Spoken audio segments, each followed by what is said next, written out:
আসসালামু আলাইকুম। এখন দেখবেন সংবাদ শিরোনাম। মানিকগঞ্জে দুর্বৃত্তের দেয়া আগুনে দগ্ধ বাস চালকের অবস্থা সংকটাপন্ন, দিশেহারা পরিবারের সদস্যরা। রাতের আধারে আরো কয়েক জেলায় নাশকতা। রাত হলে আতঙ্কের জনপদ নওগাঁর পোরশা সাপাহার সড়কে ব্যারিকেড দিয়ে একের পর এক ডাকাতি, আইনশৃঙ্খলা বাহিনীর ভূমিকা নিয়ে প্রশ্ন। সিরাজগঞ্জে উদ্বেগজনক হারে বাড়ছে ডায়াবেটিক রোগীর সংখ্যা। প্রাপ্তবয়স্ক প্রতি 10 জনের 7 জনই আক্রান্ত, উপযুক্ত চিকিৎসার অভাবে পঙ্গু হচ্ছেন অনেকে।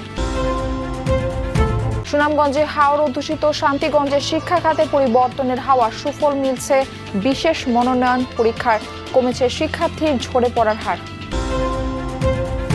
এতক্ষণ শুনছিলেন সংবাদ শিরোনাম, এখন দেখবেন বিস্তারিত।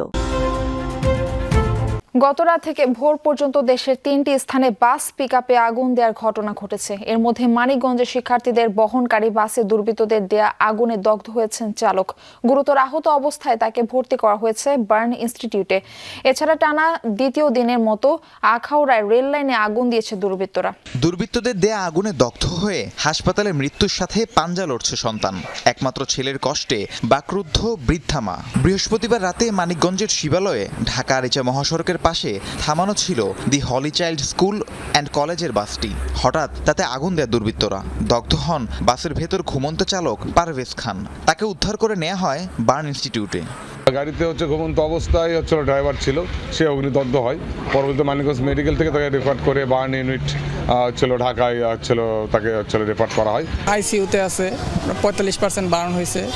পরবর্তীতে আবার বলা হয়েছে যে 47% বার্ন হয়েছে।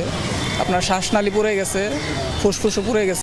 দুই সন্তানের জনক পারভেজের বাড়ি সদরের বারাই ভিকরা গ্রামে। বাড়ি থেকে কর্মস্থল দূরে হওয়ায় মাঝে মধ্যেই বাসেই ঘুমিয়ে থাকতেন তিনি।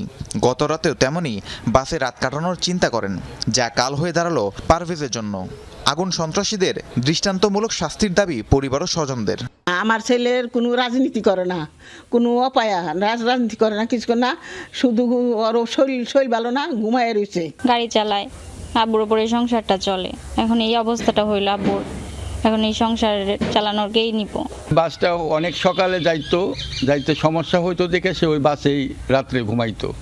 ঘুমন্ত অবস্থায় এই ঘটনা ঘটছে। পরপর দ্বিতীয় দিনের মতো আখাউড়া রেল লাইনে আগুন দিয়েছে দুর্বৃত্তরা।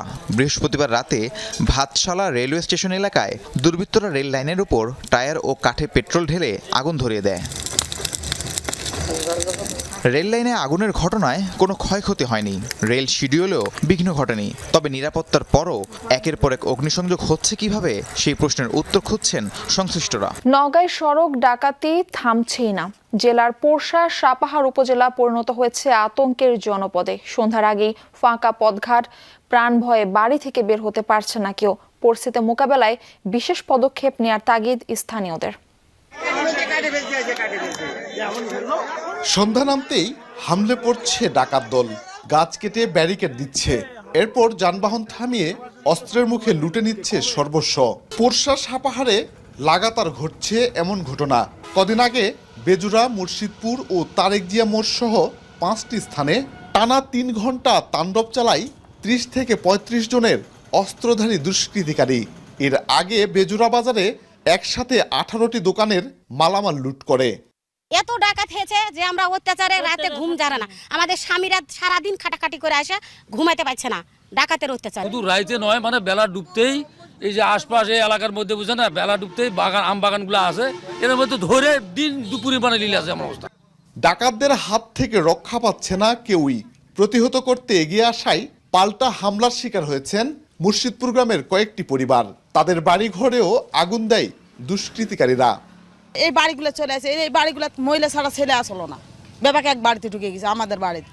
সেখনকার বাইরের না, সেখনকার আগুন লাগিয়ে দিচ্ছে। আমরা বেরছি রাস্তাতে, চেঁচামেচি শোনার পরে এই কারণে এটাই আমাদের অপরাধ যে তোমরা বাইরলেন কি কারণে, এই কারণে আমাদের বাসাতে আগুন জ্বালিয়ে দেয়। সারা দেশে নানা কর্মসূচির মধ্য দিয়ে পালিত হচ্ছে বিশ্ব ডায়াবেটিস দিবস। সকালে নাটোরে ডায়াবেটিস সমিতি অফিস থেকে একটি শোভাযাত্রা বের করা হয়। শহরের বিভিন্ন সড়ক ঘুরে কানাইখালী এলাকায় গিয়ে শেষ হয় র্যালিটি। পর অনুষ্ঠিত হয় আলোচনা সভা। ডায়াবেটিস হলে ভয় না পেয়ে সবাইকে সচেতন থাকার আহ্বান জানান বক্তারা। সিরাজগঞ্জে 2 দিনব্যাপী কর্মসূচি হাতে নিয়েছে বাংলাদেশ ডায়াবেটিস সমিতি। সকালে জেলা পরিষদ কার্যালয় থেকে একটি র্যালি বের করা হয়। পরে ডায়াবেটিস পরীক্ষা সহ রোগীদের বিনামূল্যে চিকিৎসা সেবা দেন চিকিৎসকরা। বিশ্বের ডায়াবেটিস আক্রান্ত মানুষের সংখ্যার দিক থেকে বাংলাদেশের অবস্থান অষ্টম। দেশের অন্যান্য জেলায় তুলনায় সিরাজগঞ্জে উচ্চ হারে বৃদ্ধি পাচ্ছে রোগীর সংখ্যা।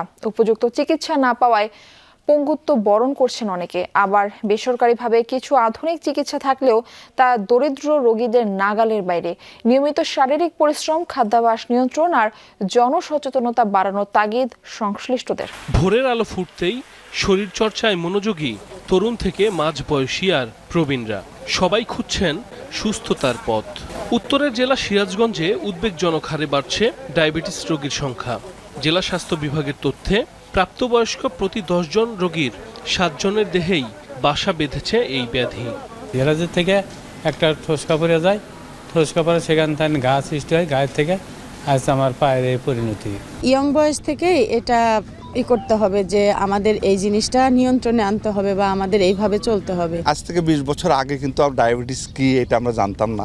ডায়াবেটিস যে সকল রোগের কেন্দ্রবিন্দু এটাও আমরা জানতাম। নোয়াখালী 5 আসনে বিএনপি মনোনীত প্রার্থী ফখরুল ইসলামের মনোনয়ন বাতিলের দাবিতে টানা বিক্ষোভ অব্যাহত রেখেছে স্থানীয় বিএনপির একাংশ। বৃহস্পতিবার রাতে কোম্পানিগঞ্জের চৌধুরীহাট বাজারে মশাল মিছিল করে স্থানীয় যুবদল ও ছাত্র দলের নেতাকর্মীরা। এ সময় তারা বলেন, দলীয় মনোনয়ন পাওয়ার মতো যোগ্য ও ত্যাগী নেতা থাকার পরও অতীতে জামায়াতের রাজনীতির সাথে যুক্ত ফখরুল ইসলামকে মনোনয়ন দিয়েছে দল। অভিযোগ করেন, মনোনয়ন পাওয়ার পরও বিএনপির কেন্দ্রীয় নেতাদের নিয়ে কুরুচিপূর্ণ মন্তব্য করেছেন ফখরুল ইসলাম। দ্রুত তার মনোনয়ন বাতিল করে যোগ্য ও ত্যাগী নেতা বজলুল করিম চৌধুরীকে প্রার্থী করার দাবি জানায় তারা। ঝিনাইদহের শৈলকুপায় একটি দরিদ্র পরিবারকে আর্থিক অনুদান দিয়েছে আমরা বিএনপি পরিবার। বিএনপির ভারপ্রাপ্ত চেয়ারম্যান তারেক রহমানের নির্দেশে সকালে সংগঠনের একটি প্রতিনিধি দল পরিবারটির সাথে সাক্ষাৎ করে। তাদের খোঁজ খবর নেওয়ার পর নাসির ও বুলবুলি দম্পতির হাতে তুলে দেওয়া হয় আর্থিক অনুদানের চেক। দিনমজুর নাসির মণ্ডলের প্রতিবন্ধী মেয়ে নাজনীন 13 বছর ধরে চিকিৎসার অভাবে শিকলবন্দি জীবনযাপন করছে। ছোট ছেলে জোবায়েরও মানসিক প্রতিবন্ধী। টাকার অভাবে সন্তানদের চিকিৎসা করাতে না পেরে অসহায় জীবনযাপন করছিলেন নাসির বুলবুলি দম্পতি। যে হাওরের পানি দেখে সাঁতার কেটে উচ্ছ্বসিত সারা দেশের মানুষ, সেই হাওর আর তার পানি সুনামগঞ্জকে পিছিয়ে রেখেছে শিক্ষা খাতে। কারণ এই দেশে পানি মানেই অনুন্নত যোগাযোগ ব্যবস্থা আর দারিদ্রতা। পরিসংখ্যান ব্যুরোর তথ্য মতে সুনামগঞ্জে অক্ষর জ্ঞান শূন্য 40.91%, স্বাক্ষর জানে না 34.98%, যা অন্য জেলার তুলনায় অনেক বেশি। তবে বদলে গেছে শান্তিগঞ্জ উপজেলার চিত্র। একজন সুকান্ত সাহার দারুণ কিছু উদ্যোগে চমকে গেছেন শিক্ষা উপদেষ্টাও। হাওরের বদলে যাওয়া শিক্ষা ব্যবস্থার গল্প জানাচ্ছেন সোহানুর রহমান সোহান। হাওর জেলা সুনামগঞ্জ বছরের 6 থেকে 8 মাস থাকে পানিতে নিমজ্জিত। এক একটি বাড়ি বা গ্রাম তখন পরিণত হয় বিচ্ছিন্ন দ্বীপে। নৌকা ছাড়া কোনো গতি নেই, আবার নৌকা মানেই পরাধীনতা।